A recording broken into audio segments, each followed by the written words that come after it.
নুসরাত হত্যা মামলায় সোনাগাজী উপজেলা আওয়ামী লীগ সভাপতি রুহুল আমিনকে 5 দিনের রিমান্ডে নিয়েছে পিবিআই। এদিকে হত্যার সঙ্গে রুহুল আমিনের সংশ্লিষ্টতার প্রমাণ পেলে দলীয় ব্যবস্থা নেওয়া হবে বলে জানিয়েছে আওয়ামী লীগ। এছাড়া হত্যার ঘটনায় প্রাথমিকভাবে কয়েকজনের বিরুদ্ধে অর্থ লেনদেনে সংশ্লিষ্টতার তথ্য পেয়েছে সিআইডি। নুসরাত হত্যা মামলার এজাহারভুক্ত আসামি জাবেদ ও মনির জবানবন্দিতে উঠে আসে রুহুল আমিন পুরো বিষয়টি জানতেন। এ অবস্থায় জিজ্ঞাসাবাদের জন্য রুহুল আমিনকে শুক্রবার আটক করা হয়, আর শনিবার বিকেলে তাকে গ্রেপ্তার দেখিয়ে আদালতে হাজির করা হয়। এর আগে দুপুরে নুসরাতকে আগুন দেওয়ার সময় আসামি জোবায়েরের পরা বোরকাটি সোনাগাজী সরকারি কলেজের পাশের খাল থেকে উদ্ধার করে পিবিআই। এদিকে নুসরাত হত্যায় সোনাগাজী আওয়ামী লীগ সভাপতির সংশ্লিষ্টতার প্রমাণ পেলে দলীয় ব্যবস্থা নেওয়া হবে বলে জানিয়েছেন মাহবুব উল আলম হানিফ। বাংলাদেশ আওয়ামী লীগ কোনো অপরাধীকে কখনো প্রশ্রয় দিতে পারে না। আর মানুষ, যে কোনো মানুষই তাদের জীবনে চলার পথে অনেক ভুল ত্রুটি থাকতে পারে, অপরাধ করতে পারে। যে আইনের চোখে অপরাধী তাদেরকে আমরা অপরাধী হিসেবেই বিবেচনা করব। যদি অপরাধী হিসেবে কেউ যদি প্রমাণিত হয় অবশ্যই তার বিরুদ্ধে সাংগঠনিক ব্যবস্থা নেওয়া হবে। নুসরাত হত্যার ঘটনায় প্রাথমিকভাবে কয়েকজনের বিরুদ্ধে অর্থ লেনদেনের সংশ্লিষ্টতার তথ্য পেয়েছে পুলিশের অপরাধ তদন্ত বিভাগ সিআইডি। আমরা কয়েকজনের সংশ্লিষ্টতা পেয়েছি। আপনারা জানেন যে এখানে প্ল্যানিং করেছে, এখানে পরামর্শ করেছে, তো এই সব জায়গায় টাকা পয়সা ইনভেস্টও হয়েছে, যে কিভাবে ঘটনা ঘটাবে, টাকা কে কোথা থেকে দিবে, এগুলো আমরা জানতে পেরেছি। এই বিষয়গুলো আমরা খতিয়ে দেখছি। নুসরাত হত্যার বিচার চেয়ে ফেনীসহ দেশের বিভিন্ন জেলায় শনিবারও মানববন্ধন হয়েছে। মানববন্ধনে বিভিন্ন স্কুল কলেজের শিক্ষার্থী, শিক্ষক, বিভিন্ন সামাজিক ও পেশাজীবী সংগঠন অংশ নেয়। মনিরুল সোহাগ, ডিবিসি নিউজ, ঢাকা। মানব পাচার রোধে ট্রাইব্যুনাল গঠন করার আহ্বান জানিয়েছেন মানবাধিকার কমিশনের চেয়ারম্যান কাজী রিয়াজুল হক। আর মানব পাচার বন্ধ না হলেও এর হার অনেক কমে এসেছে বলে দাবি করেছেন স্বরাষ্ট্রমন্ত্রী আসাদুজ্জামান খান কামাল। মানব পাচার প্রতিরোধ বিষয়ে শুক্রবার সকালে রাজধানীর হোটেল সোনারগাঁয়ে ইউএনডিপি আয়োজিত এক আন্তর্জাতিক সেমিনারে অংশ নেন দেশি বিদেশি মানবাধিকার কর্মী সহ বিশিষ্টজনেরা। মানব পাচার রোধে আইন প্রয়োগ সহ সরকার বিভিন্ন ব্যবস্থা নিলেও পাচার হওয়া মানুষদের ফিরিয়ে আনা বড় চ্যালেঞ্জ বলে মন্তব্য করেন মানবাধিকার কমিশনের চেয়ারম্যান। 2012 সালে আইন হয়েছে, 2012 সাল থেকে আজকে 2019 সাল, ট্রাফিকিং এর জন্য যে ট্রাইব্যুনালটা কথা ছিল টু কমব্যাট ট্রাফিকিং, সেই আইনটা আমরা এখনো করে উঠতে পারিনি, সেই ট্রাইব্যুনালটা আমরা এখনো করে উঠতে পারিনি। সার্কভুক্ত দেশগুলোর মধ্যে দ্বিপাক্ষিক অথবা বহুপাক্ষিক ব্যবস্থা গ্রহণের মধ্য দিয়ে মানব পাচারের মতো অপরাধ বন্ধের সুপারিশ করেন অ্যাডসেক ইন্ডিয়ার মহাসচিব। Safe migration prevents trafficking. আইনের মত মেনে ডকুমেন্টস নিয়ে যেতে গেলে বা যেতে পারলে সেখানে পাচারের সম্ভাবনা অনেক কম। মানব পাচার বন্ধে নিজেদের সক্ষমতা বাড়ানোর পাশাপাশি প্রয়োজনীয় সব ব্যবস্থা নেওয়া হচ্ছে বলে জানান স্বরাষ্ট্রমন্ত্রী। বাংলাদেশের যে বিভিন্ন দেশের বিভিন্ন কারাগারেও বন্দী আছে সেটাও আমি জানি। বাংলাদেশের কারাগারেও কিন্তু এই সংখ্যা রয়েছে 495 জন বিদেশি বন্দী বর্তমানে আছে। আমরা মনে করি আমরা একটা ভালো জায়গার দিকে যাচ্ছি, যাতে করে আমাদের দেশের মানুষ, আমাদের দেশের জনগণ প্রলুব্ধ হয়ে না যায়। মানব পাচারের মতো মানবাধিকার লঙ্ঘন বন্ধে জাতীয় পরিকল্পনার পাশাপাশি সচেতনতা বাড়ানো দরকার বলেও মন্তব্য করেন বক্তারা। এবং আরো যেগুলি বাকি রয়েছে সবগুলি আমরা করব, যাতে করে। Saiful Islam, DBC News, Dhaka. শপথ নেয়ার শেষ সময় যতই ঘনিয়ে আসছে ততই সংসদে যাওয়া নিয়ে বিভাজন স্পষ্ট হচ্ছে বিএনপিতে। এক পক্ষ খালেদা জিয়ার মুক্তির শর্তে শপথ নেয়ার পক্ষে, আর অন্য পক্ষ খালেদা জিয়াকে মুক্তিপণ বানিয়ে সংসদে যাওয়ার বিরুদ্ধে। নির্বাচিতরা বলছেন দলের এমন বিভাজনে বিভ্রান্ত তারা। তবে দলের নেতা ব্যারিস্টার মওদুদ আহমদ জানান, ভারপ্রাপ্ত চেয়ারম্যানের পরামর্শেই সংসদে না যাওয়ার সিদ্ধান্ত নিয়েছে বিএনপি। আমরা শপথ নিচ্ছি না। একাদশ জাতীয় সংসদ নির্বাচনের পর ফল প্রত্যাখ্যান করে সংসদে যাবার ব্যাপারে দলের এই অবস্থানই ঘোষণা করেছিলেন বিএনপি মহাসচিব। তবে অসুস্থ দলীয় প্রধানের চিকিৎসায় দ্রুত মুক্তির জন্য জামিনের বিকল্প হিসেবে যখন প্যারোল ও নির্বাচিতদের সংসদে যাবার ব্যাপারটি আলোচনায়, তখন বিএনপি মহাসচিবের বক্তব্যও কিছুটা নরম। এইরকম কোন রকমের ইনফরমেশন আমাদের কাছে নাই। তবে কি আগের সিদ্ধান্ত থেকে সরে সংসদে যাবার চিন্তা করছে বিএনপি? আমি সংসদে গিয়ে কথা বলার পক্ষে, কারণ ওই সংসদে গিয়ে কথা বললেও সেটাও বেগম খালেদা জিয়ার মুক্তির আন্দোলনের একটা অংশ হবে বলে আমি মনে করি। আলোচনা আসতে পারে যদি আমাদের মূল প্রায়োরিটি যেটা, সেটা হলো দেশনেত্রী বেগম খালেদা জিয়ার মুক্তি এবং তার সুচিকিৎসা। আছে ভিন্ন মত। ম্যাডামের মুক্তির ব্যাপারটা হচ্ছে ওনার জামিনযোগ্য বিষয়, ওনার জামিন পেতে হবে। জামিন পাওয়ার পরে উনি চিকিৎসা কি করবেন না করবেন সেটা ওনার সিদ্ধান্ত, ওনার পরিবারের সিদ্ধান্ত। এই ব্যাপারটা তো পরিষ্কার, এটার সাথে সংসদের কোনো সম্পর্ক নাই। কেন্দ্রীয় নেতাদের এমন নানা মত দলের জন্য শুভ নয় বলে মনে করেন ঠাকুরগাঁও ৩ আসন থেকে নির্বাচিত বিএনপি নেতা জাহিদুর রহমান জাহিদ। আমাদের উপর লেভেলে এটা একটা দুইটা ভাগ, দুইটা গ্রুপ, মানে এক একজনকার এক এক ধরনের মতামত আর কি। 5 জনে মিলে আমরা এমনি একটু আলোচনা করেছিলাম মহাসচিব বাদে, জামিনে যদি মুক্তি দেয় আমরা শপথ নিয়ে নিব, আর আমরাও যদি শপথ না নিই তাহলে লাভটা কি হচ্ছে? আর এমনি না গেলে কতটুকু কি করতে পারবে আন্দোলনের মাধ্যমে, এটা তো মানে বলা মুশকিল আর কি। বিএনপির নির্বাচিত 6 প্রার্থীর মধ্যে মহাসচিব মির্জা ফখরুল ইসলাম আলমগীর ছাড়া বাকি 5 জনই শপথ নেয়ার পক্ষে বলে জানান তিনি। স্পিকারের কাছে সময় বাড়ানোর আবেদন না করলে 29শে এপ্রিল হবে তাদের শপথ নেয়ার শেষ দিন। Zakaria Ahmed, DBC News, Dhaka. সম্পূর্ণ সুস্থ হবার আগে খালেদা জিয়াকে আবারও কেরানীগঞ্জে পাঠানো মানে পরিকল্পিতভাবে তার ক্ষতি করার চেষ্টা, এমন অভিযোগ করেছেন বিএনপি মহাসচিব মির্জা ফখরুল ইসলাম আলমগীর। দুপুরে কুমিল্লার সদর দক্ষিণে বিএনপি মনোনীত প্রার্থী ও ঐক্যফ্রন্ট নেতা মনিরুল হক চৌধুরীর বাড়িতে সাংবাদিকদের তিনি বলেন, খালেদা জিয়ার চিকিৎসা নিয়ে সরকারের গড়িমসি রয়েছে। লন্ডনে তারিকের ব্যাংক হিসাব জব্দ হাস্যকর ও উদ্দেশ্য প্রণোদিত বলেও এ সময় মন্তব্য করেন মির্জা ফখরুল ইসলাম আলমগীর।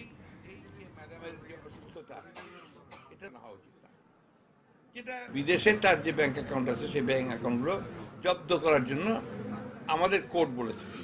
এই ধরনের ব্যাপারটা হাস্যকর এবং খালেদা জিয়ার চিকিৎসার সম্পূর্ণভাবে সুস্থ না হওয়া পর্যন্ত তাকে আবার কেরানীগঞ্জে পাঠানোর মানে অর্থই হচ্ছে আমরা যেটা বলছি যে তাকে পরিকল্পিতভাবে তার ক্ষতি করার চেষ্টা করা হচ্ছে। স্বাধীনতার লক্ষ্য অর্জনে আজীবন কাজ করে যাওয়ার প্রত্যয় জানিয়েছেন গণফোরাম সভাপতি ও জাতীয় ঐক্যফ্রন্টের আহ্বায়ক ডক্টর কামাল হোসেন। গণফোরামের মতিঝিল কার্যালয়ে আয়োজিত নিজের ৮৩তম জন্মদিনের অনুষ্ঠানে এই প্রত্যয় জানান তিনি। এ সময় রাষ্ট্রের ক্ষমতা জনগণের হাতে ফিরিয়ে দিতে সবাইকে ঐক্যবদ্ধ হওয়ার আহ্বান জানান তিনি। বলেন, সমাজ ও রাষ্ট্রে পরিবর্তন আনতে সম্মিলিত প্রচেষ্টা প্রয়োজন, আর দল হিসেবে গণফোরাম সেই কাজটি করছে। এর আগে জন্মদিনে নেতাকর্মীদের নিয়ে কেক কাটেন প্রবীণ এই আইনজীবী। আর 2 বছর আমাদের বাংলাদেশের 50 বছর হতে যাচ্ছে।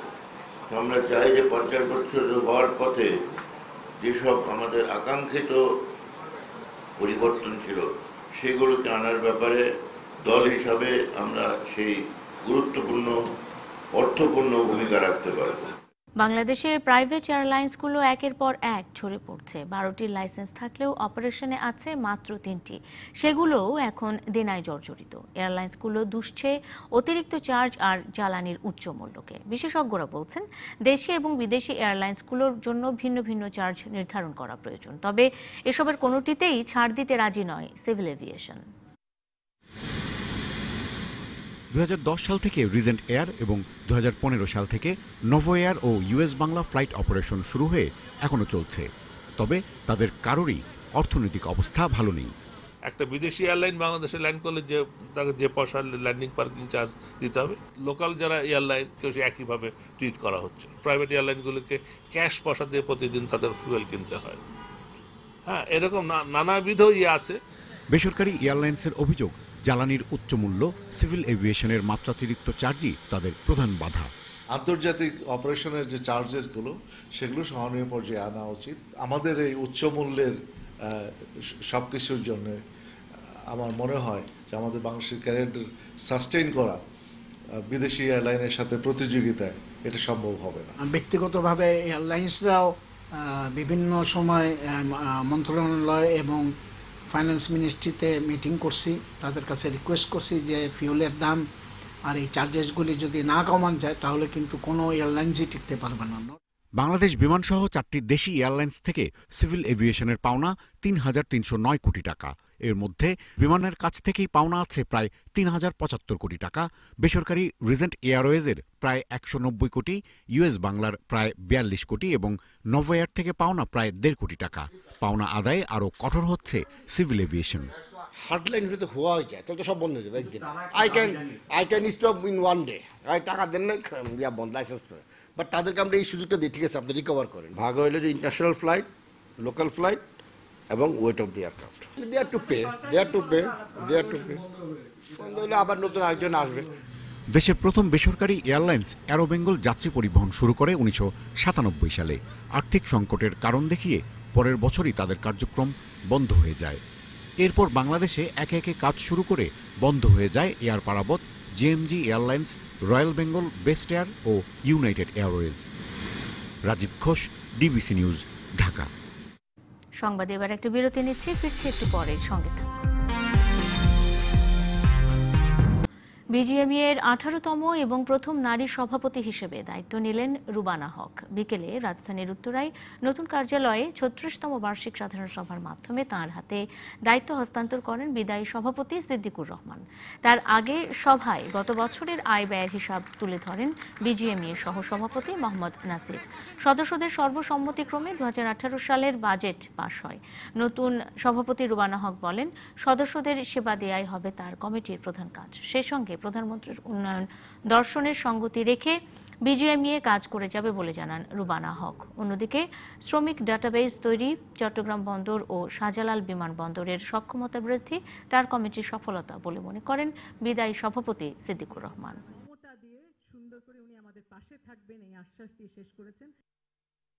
আমরা যখন দায়িত্ব নেই তখন চট্টগ্রাম বন্দরে 4টা গেন্টি ক্রেন ছিল। প্রচুর প্রেসার দিয়ে এই পর্যন্ত 10টা গেন্টি ক্রেন বসাতে সক্ষম হয়েছি সেখানে।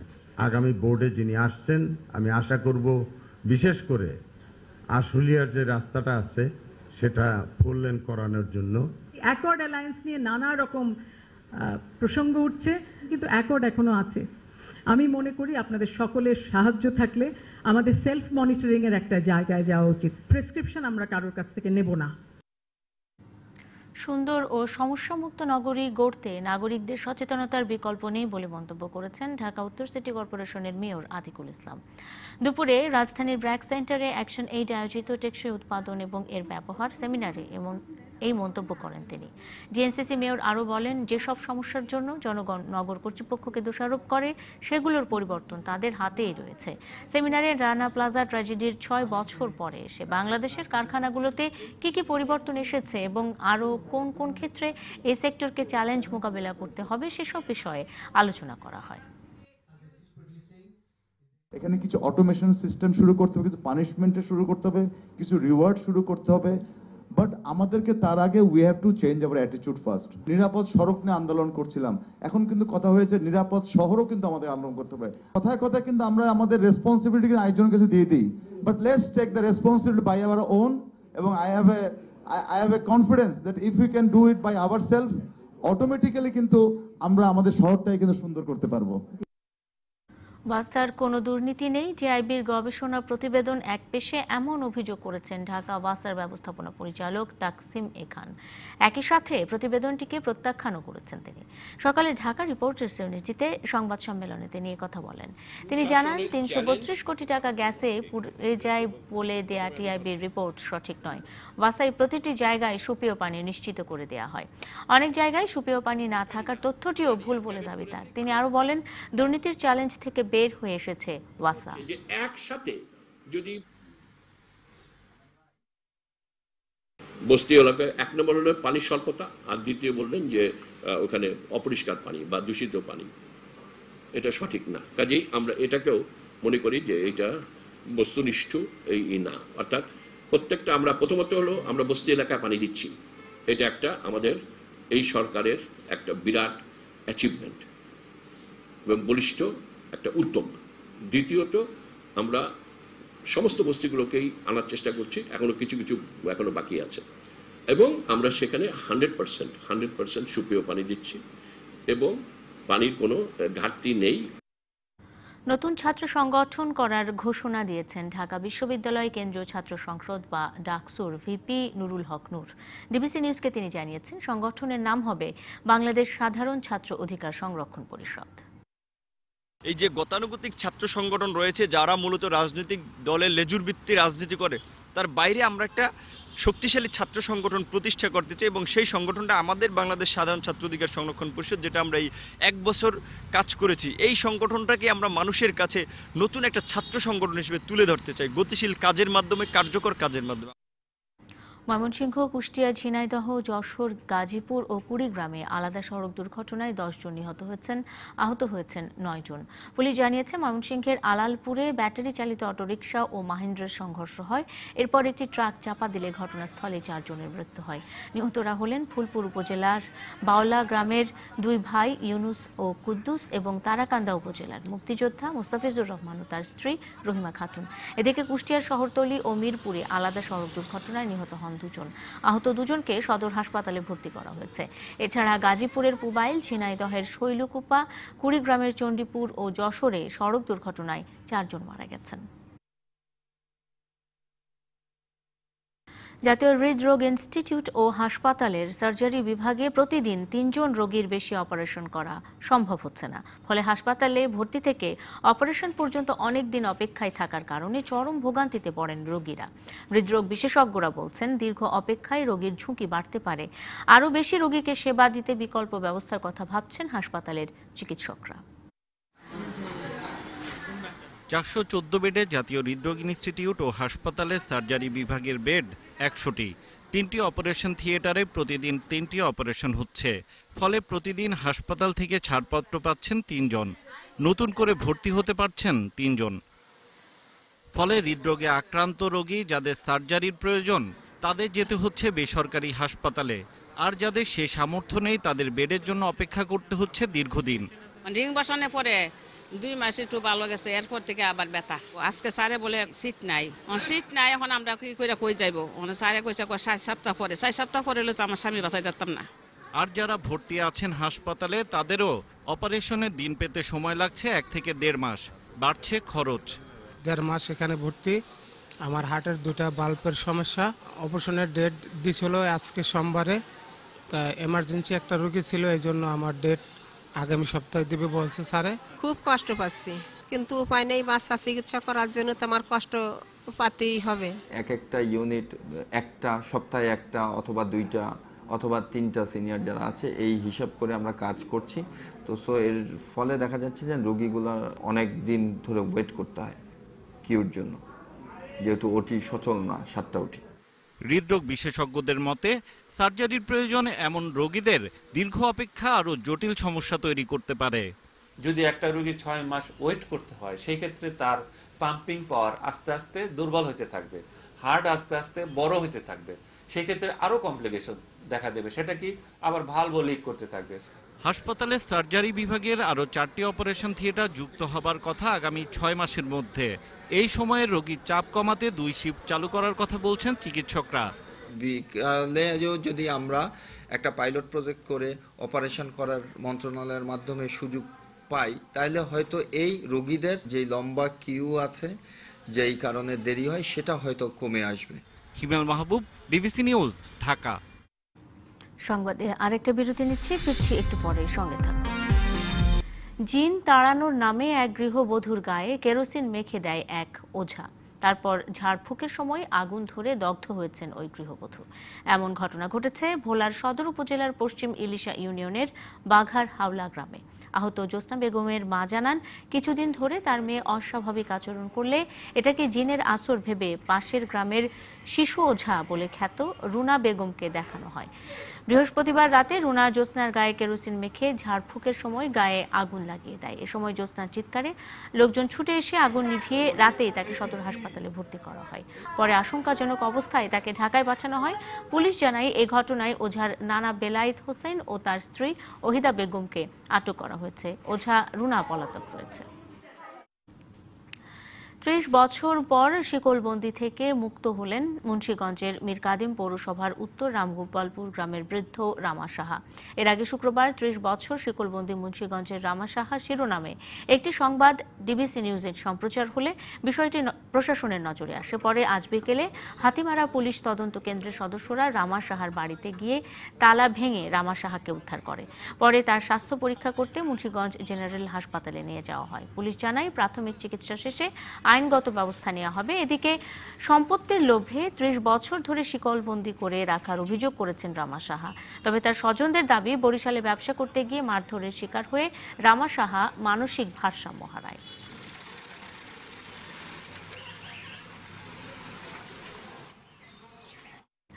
ঢাকার রামকৃষ্ণ মিশন স্কুলের পরীক্ষার প্রশ্নে পর্ণ তারকার নাম দেয়ায় অভিযুক্ত শিক্ষক শঙ্কর চক্রবর্তীকে বরখাস্ত করা হয়েছে।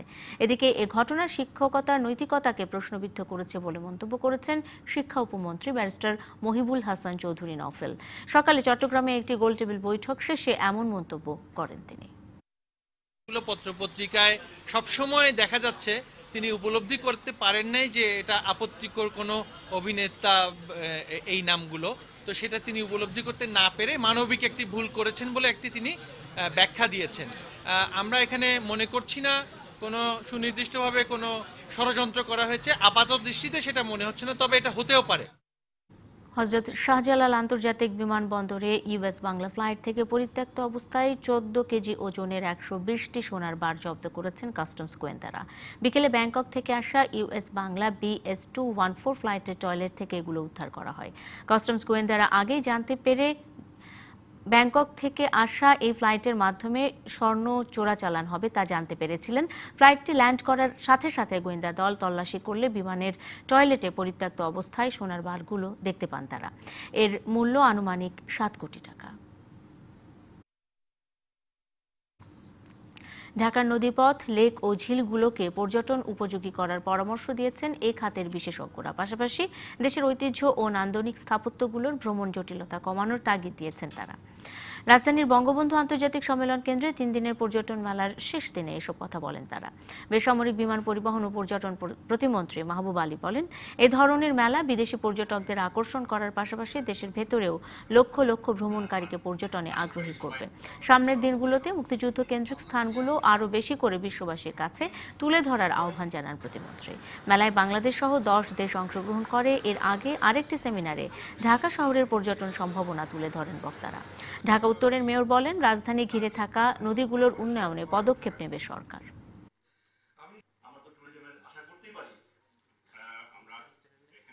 এটি করতে কিন্তু অত বেশি খরচ লাগবে না। আমি মনে করি এটা আমি প্রাইভেট সেক্টর দিতে চাই। ওনারাই কিন্তু কোথায় ঘাট করবে, কোথায় কি করবে এবং ইন্টিগ্রেট করে দিব আমরা আমাদের বাসের সাথে। আমাদের প্রয়াত মেয়র আনিস ভাই যে 6টি বাসের রুট কনসেপ্ট করেছিল, ওই রুটের সাথে যদি আমরা লিঙ্ক যদি করে দেওয়া হয় তাহলেই কিন্তু এটা আমস্টারডাম হয়ে যাবে। নতুন ধরা অ্যাসেটস লিমিটেড এবং মার্জ ইন্টারন্যাশনাল ইউএস এর সমঝোতা চুক্তি সই হয়েছে। একই সঙ্গে নতুন ধারা অ্যাসেটস লিমিটেডের ডকুমেন্টারি বুকের স্বীকৃতি ও প্রকাশনা অনুষ্ঠান হয়েছে। শুক্রবার সন্ধ্যায় রাজধানীর ওয়েস্টিন হোটেলে ছিল এই অনুষ্ঠানের আয়োজন। এ সময় উপস্থিত ছিলেন নতুন ধারা অ্যাসেটস এর ব্যবস্থাপনা পরিচালক সাদি উজ্জামান, চেয়ারম্যান বজলুর রহমান, সাংস্কৃতিক ব্যক্তিত্ব হাসান ইমাম, জাতীয় গৃহায়ণ কর্তৃপক্ষের চেয়ারম্যান মোহাম্মদ রাশিদুল ইসলাম, অবসরপ্রাপ্ত মেজর জেনারেল মাহবুবুল হাসান এবং সরকারি ও বেসামরিক উচ্চপদস্থ কর্মকর্তারা।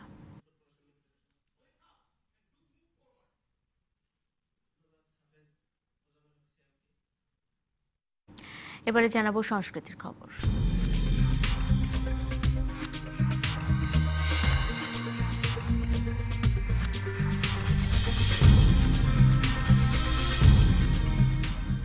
প্রথমবারের মতো ঢাকায় অনুষ্ঠিত হলো মেরিল প্রথম আলো চলচ্চিত্র উৎসব। ধানমন্ডির সীমান্ত স্কয়ার স্টার সিনেপ্লেক্সে 2 দিন ব্যাপী এই উৎসবে 8টি জনপ্রিয় চলচ্চিত্র প্রদর্শন করা হয়। শুক্র ও শনিবার প্রতিদিন সকাল 10টা থেকে রাত 10টা পর্যন্ত 4টি করে শো প্রদর্শন করা হয়। প্রদর্শিত চলচ্চিত্রগুলো হলো স্বপ্নজাল, খাঁচা, টেলিভিশন, কমলা রকেট, দেবী, আয়নাবাজি ও অজ্ঞাতনামা। উৎসবে দর্শকদের সাথে শুভেচ্ছা বিনিময় করতে আসেন জয়া আহসান, নাবিলা ও তাসকিন সহ বেশ কজন জনপ্রিয় অভিনয় শিল্পী।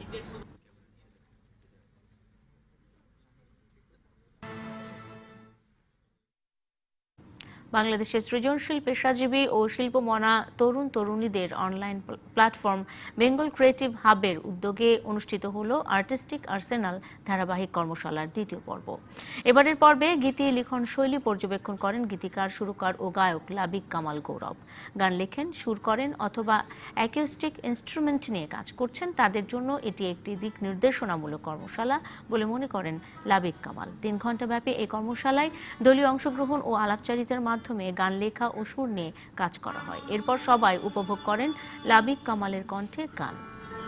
মানুষের ভিতরে মানুষ করিতেছে বিরাজ, মানুষ ধরো মানুষ গজ, সুন্দরীর বগুল মন মানুষ ধরো মানুষ গজ। ব্রডকাস্ট প্রডিউসার অ্যাসোসিয়েশনের আয়োজনে হয়ে গেল তৃতীয় ইন্টারেক্টিভ সেশন। আয়োজনের প্রধান অতিথি ছিলেন বিশিষ্ট টেলিভিশন ব্যক্তিত্ব নওয়াজিশ Ali Khan. Broadcast producer association প্রতি মাসে বাংলাদেশের সকল টেলিভিশনের প্রযোজকদের জন্য মুক্ত আলোচনার আয়োজন করে থাকে। অনুষ্ঠানে দীর্ঘ কর্মজীবনের স্মৃতিচারণ করেন নওয়াজিশ আলী খান। এরপর মুক্ত আলোচনায় অংশ নেন প্রযোজকরা, যেখানে এ সময় টেলিভিশনের নানা বিষয় উঠে আসে। সুরকার আলী হোসেনের নিকট সঙ্গীত শিক্ষা, বিখ্যাত ইংরেজি দৈনিক টন তার শিক্ষামূলক অনুষ্ঠান।